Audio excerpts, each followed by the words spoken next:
好，繼續翻嚟嗱。咁早前咧幾條片咧講到佛是什麼啦，佛法係乜嘢啦？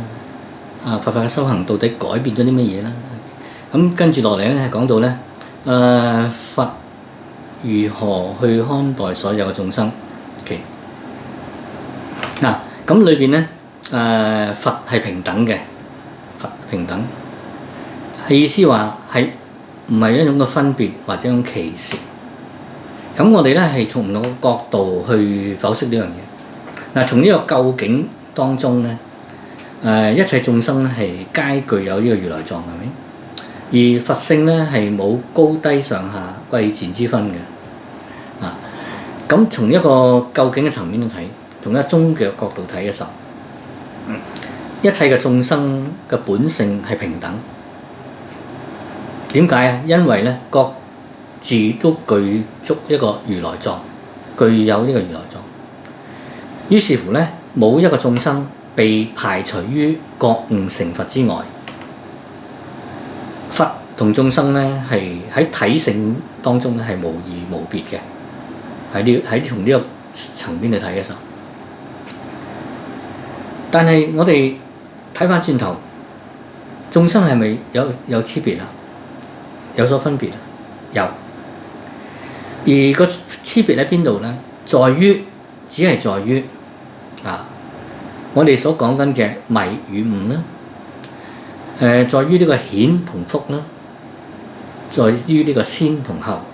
迷悟大家好易理解，迷沉迷，悟就覺悟啦，迷悟之間。而顯同覆咧，意思就話顯就顯現，覆就覆蓋。先後大家好易理解啦。證悟咧係有證悟先，有證悟後，正等於咧佛陀嚟到呢個世界，佢證悟俾我哋先啊嘛。佢係已經成咗佛，但係我哋嚟講咧就係未來嘅佛，所以我哋而家修行將來會成佛，即係講緊嘅呢個所謂先後成熟嘅先後。Okay? 而佛咧已經係圓顯啊！咩叫圓顯咧？圓滿顯現。即係話佢呢個本具呢個如來藏咧，已經完全圓滿地係顯現表露無遺，展現完全展現。而呢一刻嘅眾生，我哋依然係眾生嚟講咧，就我哋係暫時係被覆蓋。喺呢個咁樣嘅情況底下咧，我哋睇翻自己嘅時候，就有等於咧，我哋正地就喺猶如咧喺金礦裏邊嘅金。即係話咧，呢個金咧，依然佢嘅性質咧，同埋佢呢種嘅物質咧，係冇改變嘅。佢金嗰種嘅本質，但係只不過咧喺呢個金礦當中未曾經過提煉，但係個成分咧係一樣。呢種金嘅呢種物質嘅成分係金性未失啊！即係等於而家我哋一般嘅眾生咧，金就如喺金在礦，如金在礦，金性未失嘅依然仲喺度。咁所以咧，當我哋講到如來藏嘅時候咧，藏以為咧就係我哋藏埋喺裏邊一種嘅寶藏一樣。咁我哋好多時啲人就誤解咗，以為如來藏唔係咧我哋心裏邊咧藏住一尊細嘅佛。同時間亦都唔係一種實有常住嘅咩㗎永恆常住嘅我體啊！我體，我哋好多時咧係一種其他宗教裏面所講嘅神我，呢個我體永恆存在嘅我。咁於是乎咧，佢唔係一尊藏喺裏邊嘅佛像，細嘅佛像，亦都唔係咧一種係恆常住於我裏邊心裏邊嘅一個我體，我嘅體，永恆嘅我，並非如此啊！而呢個所謂嘅如來藏咧，就係指係咩咧？心嗰種嘅本來本蒼特質，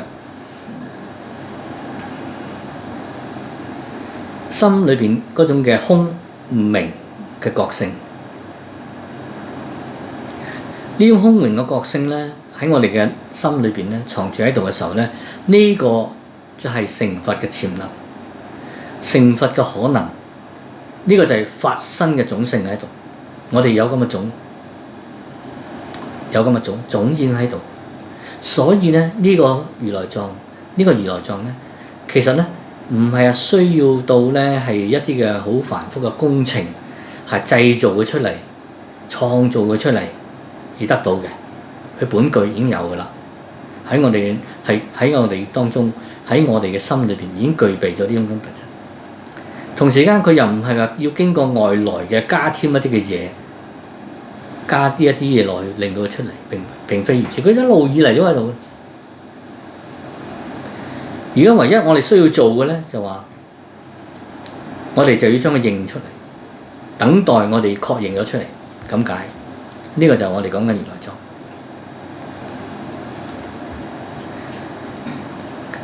呢種平等，呢種平等嚟講咧，就話係無分高下，不分貴賤。嗱，咁我哋咧喺世俗上面嚟睇，從呢個世俗體去睇嘅時候，世俗體就話我講緊一啲嘅相對世界，喺現實嘅相對世界，喺現實嘅相對世界，我哋可以睇見一啲嘅嘢。我哋可以觸碰到一啲嘅嘢喺呢個相對世界裏邊，而喺呢個相對世界裏邊咧，你可以咧係察覺到係有好多唔同嘅人啦，有好多唔同嘅生命啦，呢一切都係眾生嚟嘅。點解佢哋係有所唔同咧？佢嘅唔同喺邊度咧？其實呢種喺呢個相對世界裏邊咧。呢個眾生就會根據我哋嘅根器，根據我哋嘅各自各嘅業力、各自各嘅福報呢種嘅差異，而喺呢個世俗當中，喺呢個世間當中出現一種嘅唔同。但係從另外一個角度睇，從一個聖義體裏面睇嘅時候，咩叫聖義體咧？就話喺一個究竟層面，即係剛才所講嘅相對層面。喺呢個究竟層面裏邊睇嘅時候咧，係指我哋咧係超越咗我哋嘅感官，超越咗我哋嘅一直以嚟咁概念被概念所綁死咗超越咗我哋嘅感官而喺究竟嘅終極層面裏邊睇，裏邊嗰個真實原貌，呢個就講緊聖義體究竟嘅層面。咁喺呢個層面睇嘅時候咧，本性係平等喎。本性係平等，就因為咧各自各嘅根器、業力、福力嘅不同，就有所唔同嘅展現。Okay?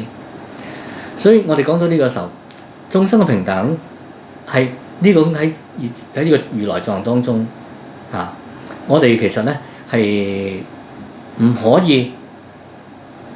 以用呢個係財富，佢有錢，或者甚至乎佢嘅種族係貴族，或者甚至乎佢嘅地位，甚至乎佢嘅學識。呢啲種種嘅相對嘅差異，而生起一種嘅傲慢，因為我有錢啦，因為我係貴族啦，因為我地位高過你，因為我學識好過你。由於咁緣故咧，我哋會好容易生起一種叫做我慢啊。同時間亦都唔可以因為貧窮，覺得我係好蠢啊，我冇你咁聰明啊，覺得我係一個業障鬼充滿種種嘅煩惱啊！唔會係因為呢啲咁嘅情況條件而令到咧我哋失去咗呢個成佛嘅希望。雖然我哋呢刻我哋好窮，雖然我哋係蠢，我哋資質冇人咁好，雖然我咧就係充滿咗業障，充滿咗罪業但係成佛之路，我哋呢個希望我哋係唔會被斷嘅，唔會被剝奪嘅。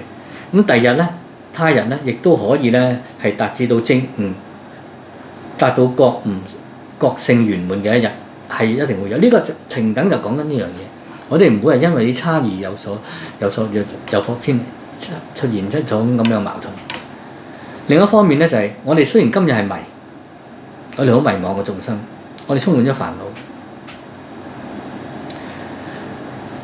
但係可以喺聽日可以成佛，可以後日可以成佛，可以將來可以成佛。就話今日迷，他日可以成佛。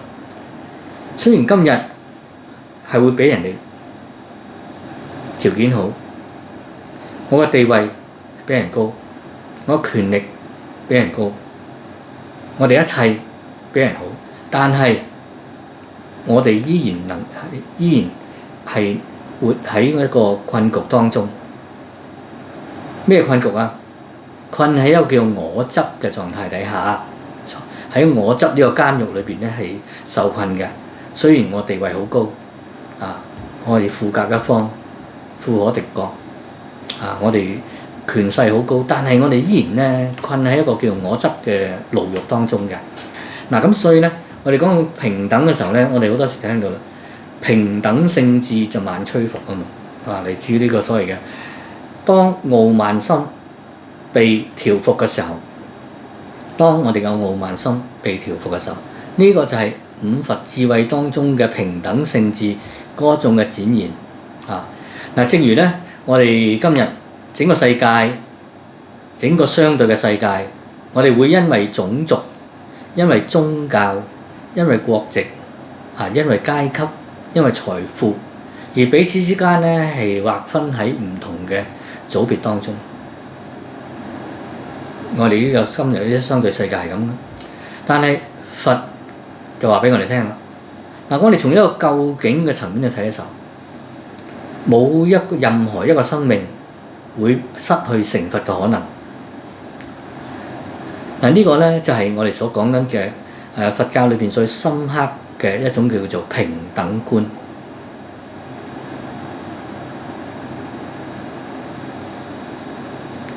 好，我哋繼續會拍埋第5條片，大家繼續睇落去。